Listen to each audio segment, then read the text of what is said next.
Willow. Arguably the worst show to ever get thrown up on Disney+, based on the 1980s film of the same name, is not getting a season 2. While this is old news, apparently one of the actors had some harsh words for Disney in the outcome of the show.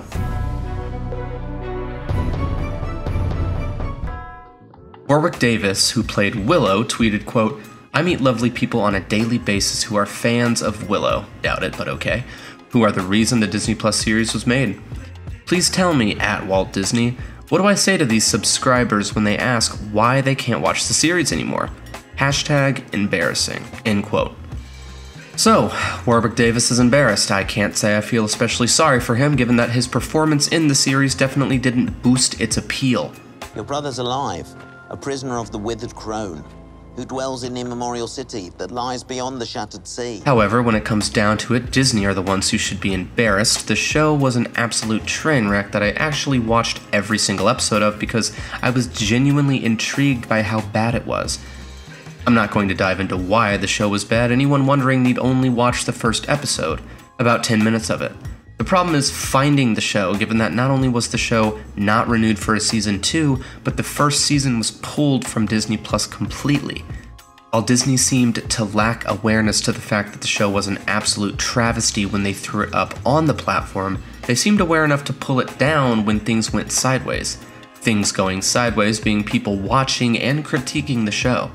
But to answer Mr. Davis's question, you tell those fans they can't watch it because nobody really watched it to begin with.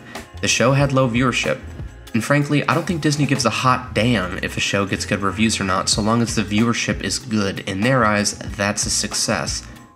To quote an article from Cosmic Book News, quote, "Back in December of 2022, following the first 2 episodes airing, Samba TV released viewership numbers which showed Willow to be the least watched show on Disney+, end quote.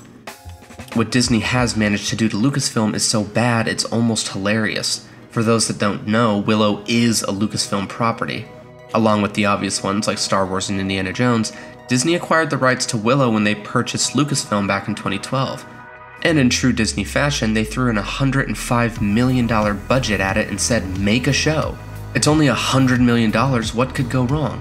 Well, Disney Plus hasn't turned a profit since it went online. And given that they're throwing hundreds of millions of dollars per show to produce, I don't see this changing anytime soon. So let's see. They took Star Wars, made Rogue One, which was surprisingly good, then made a sequel trilogy which spits in the face of Star Wars, a slew of Disney Star Wars shows which fans of the original trilogy and Star Wars fans as a whole practically despise, dragged an 80-year-old Harrison Ford in front of the camera to make another Indiana Jones movie, which again, fans weren't crazy about, but to be fair is better than what they did with Star Wars. Still, the film was one of the most expensive movies ever made at $300 million, with marketing and all likely $500 million, and only made $375 million. So to say that Lucasfilm and Lucasfilm president Kathleen Kennedy have had a hard time would be an understatement. But anyways, I digress. Warwick Davis's tweet had some humorous responses. From Dustin Straight, "Dude, I love your acting, but what Disney made felt nothing like Willow." From SJW Wasteland, "Tell them they're lucky they won't have to watch such an embarrassing series. It was a total miss." If there's one thing the internet collectively agrees upon, it's the disaster that was the Willow show. I really love making these and I'd like to keep making them, so please subscribe and like the video. If you love this sort of content, consider becoming a member. See you in the next one.